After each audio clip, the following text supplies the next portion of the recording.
प्रिय दर्शकों, एक बार फिर से आपका ऋचा की भक्ति में ये आध्यात्मिक और ज्ञानवर्धक सफ़र पसंद आ रहा है तो कृपया हमारे चैनल को लाइक और शेयर करना उपयोगी और रोचक सामग्री लाते रहें।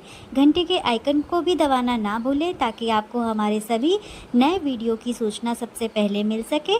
और आपकी सहभागिता हमारे लिए बहुत ही महत्वपूर्ण है और हम आपके साथ यह आध्यात्मिक यात्रा को और भी अधिक सुंदर बनाने का प्रयास करेंगे। धन्यवाद। आगे की कथा आगे सुनिएगा। सावन शनि प्रदोष व्रत कथा महत्व। हर महीने में 2 बार त्रयोदशी तिथि आती है और दोनों त्रयोदशी तिथि को प्रदोष व्रत रखा जाता है। एक शुक्ल पक्ष की त्रयोदशी तिथि को और दूसरा कृष्ण पक्ष की त्रयोदशी तिथि को सावन महीने का व्रत जब प्रदोष व्रत शनिवार के दिन पड़ता है तो उसे शनि प्रदोष व्रत कहा जाता है। प्रदोष व्रत भगवान शिव समर्पित होता है। सावन माह में भगवान शिव की कृपा पाने के लिए यह दिन बहुत खास माना जाता है। इसलिए इस दिन भगवान शिव और माता पार्वती की कृपा पाने के लिए इनकी विशेष पूजा अर्चना की जाती है। शनिवार के दिन प्रदोष व्रत पड़ने से इस दिन भगवान शिव और माता पार्वती के साथ साथ शनि देव की भी पूजा अर्चना की जाती है। मान्यता है कि शनि प्रदोष व्रत रखने से शनि के हिंदू धर्म में शनि प्रदोष व्रत का बहुत अधिक महत्व होता है। इस व्रत के शनिवार के दिन पड़ने के कारण शनि देव को समर्पित होता है। ऐसी मान्यता है कि प्रदोष काल में शनि देव की पूजा करने से शनि दोष से मुक्ति मिलती है और जीवन में सुख समृद्धि आती है और जीवन में किसी भी प्रकार का कोई कष्ट नहीं आता है। प्रदोष काल में शनि देव की पूजा सूर्यास्त के बाद की जाती है। शनि प्रदोष व्रत से जुड़ी कई कथाएं हैं। इन कथाओं में बताया गया है कि इस तरह महादेव ने अपने भक्तों की रक्षा की और उनके दुखों को दूर किया है। शनि प्रदोष व्रत कथा। पौराणिक कथा के अनुसार एक निर्धन ब्राह्मण एक स्त्री दरिद्रता से दुखी होकर सांडिल ऋषि के पास जाकर बोली, हे महामुनि, मैं अत्यंत दुखी हूँ। दुख निवारण का कोई उपाय बताइए। मेरे दोनों पुत्र आपकी शरण में हैं। मेरे ज्येष्ठ पुत्र का नाम धर्म है जो राजपुत्र है और लघु पुत्र का नाम शुचिव्रत है। अतः हम दरिद्री हैं और आप हमारी उद्धार कर सकते हैं। इतना बात सुनकर ऋषि ने शिव प्रदोष व्रत करने के लिए कहा। तीनों प्राणी व्रत करने लगे। कुछ समय बाद प्रदोष व्रत आया। तब तीनों ने व्रत का संकल्प लिया। छोटा लड़का जिसका नाम शुचिव्रत था एक तालाब पर स्नान करने को गया तो उसे मार्ग में स्वर्ण कलश धन से भरपूर मिला। उसको लेकर वह घर आया। प्रसन्न हो माता से कहा कि माँ, यह धन मार्ग से प्राप्त हुआ है। माता ने धन देखकर शिव महिमा का वर्णन किया। राजपुत्र को अपने पास बुलाकर बोली, देखो पुत्र, यह धन हमें शिव जी की कृपा से प्राप्त हुआ है, अतः प्रसाद के रूप में दोनों पुत्र आधा आधा बांट लो।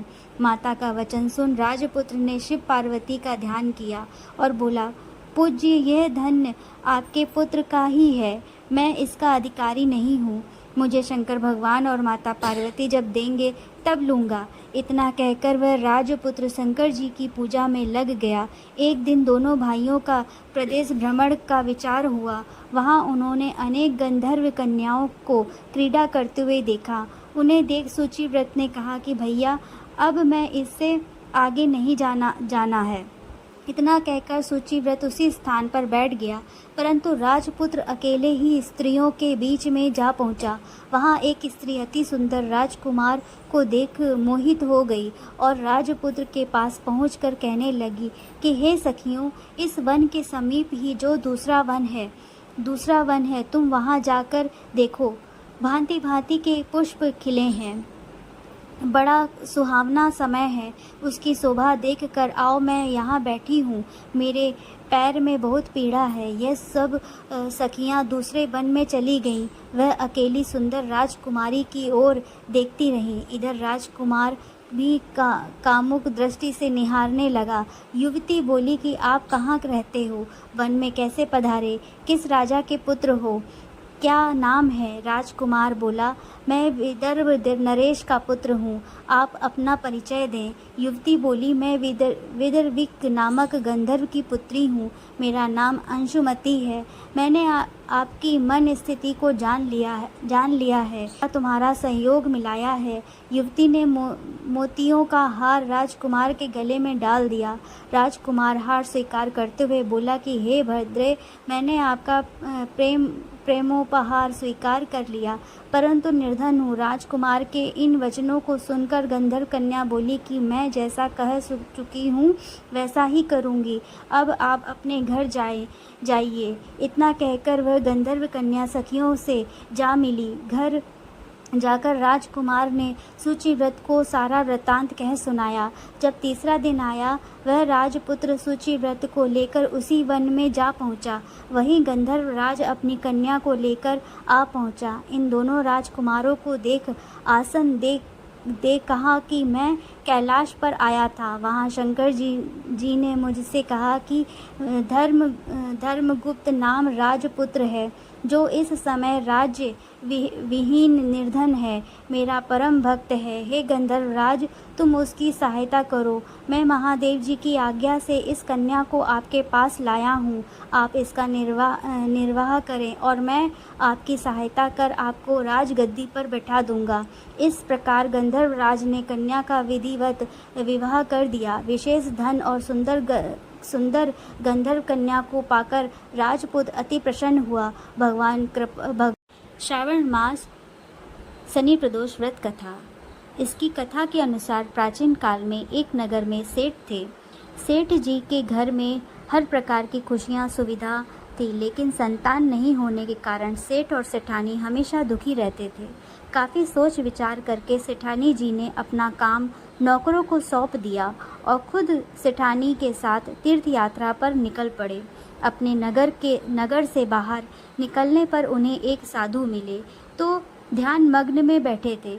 सेठानी जी ने सोचा, क्यों ना साधु जी से आशीर्वाद लेकर आगे की यात्रा की जाए। सेठ और सेठानी साधु के निकट बैठ गए। साधु ने जब आंखें खोली तो उन्हें ज्ञात हुआ कि सेठ और सेठानी काफ़ी समय से आशीर्वाद की प्रतीक्षा में बैठे हैं। साधु ने सेठ और सेठानी से कहा कि मैं तुम्हारा दुख जानता हूँ, तुम शनि प्रदोष व्रत करो, इससे तुम्हें संतान सुख प्राप्त होगा।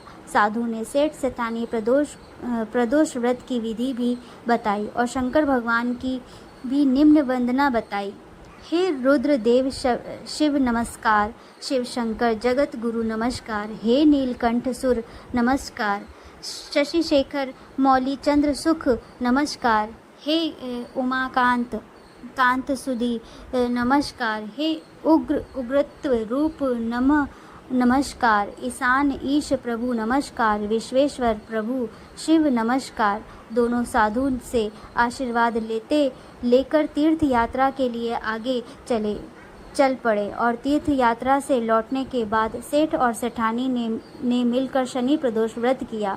इसके प्रभाव से उनके घर के एक सुंदर पुत्र जन्म हुआ और खुशियों से उनका जीवन भर गया। हे शनिदेव, इसी प्रकार हर आत्मा को